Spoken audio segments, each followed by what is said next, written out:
A arte a serviço da saúde. A Ear Parade é um evento inédito que tem o objetivo de chamar a atenção para a saúde auditiva. São esculturas em formato de orelha que estão expostas durante 2 meses em locais de grande circulação aqui em São Paulo. E no final, um leilão beneficente destinará parte da arrecadação a entidades assistenciais que realizam trabalhos voltados ao restabelecimento da audição e ao combate ao preconceito.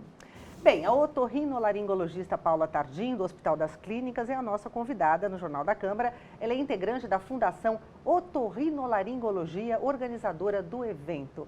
Paula Tardim, muito obrigada, doutora, pela presença. Prazer enorme em tê-la aqui com a gente. Obrigada, Elise. E é interessante porque a OMS diz que a saúde auditiva está entre as 5 prioridades do século XXI, né? E eu fico imaginando aqui que deva ser por conta de todos os problemas auditivos que o mundo moderno tem gerado. A senhora concorda com isso? Exatamente. Se você falar que você não conhece ninguém que tem algum problema de audição, na verdade é porque é uma deficiência oculta, né? Você não vê que a pessoa tem algum problema porque não é aparente. Mas, de acordo com dados da OMS, já são 10 bilhões de pessoas com deficiência auditiva e no Brasil 10 milhões, tá? 5% da população, sendo que 1,5% é de jovens. Nossa. Entre 15 e 29 anos.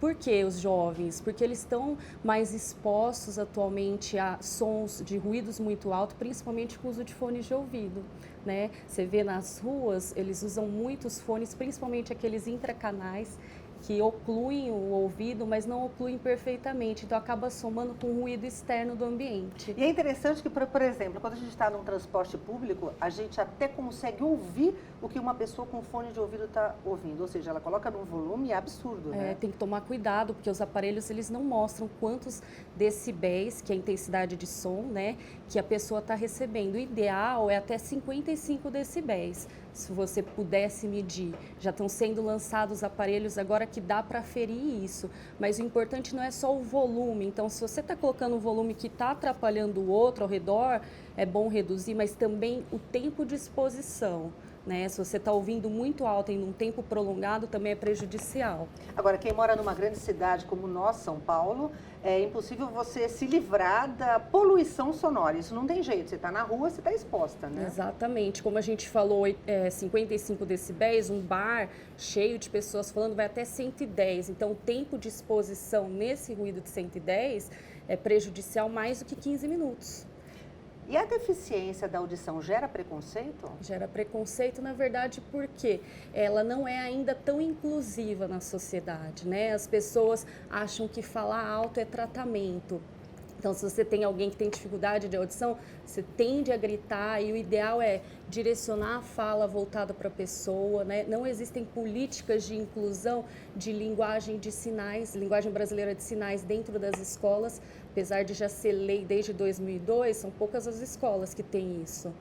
Entendi. Agora, esse evento que está acontecendo aqui em São Paulo vai até o dia 22 de agosto, é isso? Isso, começou dia 22 de abril, as pinturas ao vivo lá no Shopping Frei Caneca, e foi agora quarta-feira para as ruas, né? São 62 esculturas, vão ficar expostas até o dia 22 de agosto, depois vão para leilão no dia 29 de agosto. E o mote são as orelhas mesmo? As orelhas são muito lindas, né? Elas estão decorando a cidade e nada melhor do que a arte para expressar uma causa. A gente tem até algumas imagens dessas esculturas que foram realizadas e o interessante é que não são artistas famosos, não é? Não são. Foi abertas inscrições para quem quisesse manifestar sobre a audição e a importância dos cuidados através da arte. 44 artistas foram selecionados, dentre eles pessoas da comunidade mesmo, que tiveram trabalhos muito bonitos. Bom, quem for ali na região da Paulista vai ter acesso a várias delas, já, né? 13 estão expostas na região, muito lindas. E as pessoas devem comentar muito, né? Nossa, que interessante isso. É esse o objetivo de ter uma exposição de arte vinculada à saúde? Ou seja, isso gera um comentário, um interesse e aí a atenção para a saúde auditiva? Sim, a arte ela é uma forma democrática de se expressar, né? Ela chama a atenção para essa causa e é uma maneira bonita de mostrar como esse sentido é tão bonito e rico para a gente. Tem vários eventos programados, né? Tem. Começou então com as pinturas ao vivo lá no Shopping Frei Caneca, depois elas ficaram todas expostas juntas, agora foram para as ruas até o dia 22 de agosto e do dia 29, elas vão para leilão lá no Shopping Fericaneca também. Maravilha. Tem uma caminhada, parece Agora, né? domingo, né, às 10 da manhã, na Praça do Ciclista, que é cruzamento entre Consolação e Paulista, a gente vai se encontrar. Tá todo mundo convidado? Todo mundo convidado, vamos lá conhecer as 13 esculturas. Antes da gente encerrar esse nosso bate-papo, rapidamente, quais são os principais problemas auditivos hoje e se tem fácil solução? Então, o principal problema auditivo que está começando a surgir mais agora é entre jovens, né?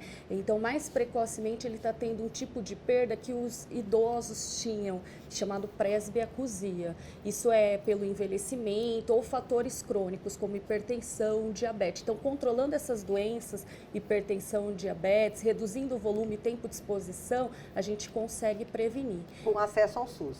Com acesso ao SUS, os tratamentos são todos disponíveis desde os aparelhos auditivos convencionais, né? Eles são disponibilizados pela Rede Básica de Saúde até cirurgias. Então, todo o tratamento, desde perda leve até perda profunda, está disponível pelo SUS. Isso é muito bom. E a gente lembra que o site do Earparade, qual é? É www.earparade.com.br. Lá tem todas as informações. Tá ótimo, só falta as pessoas irem visitar.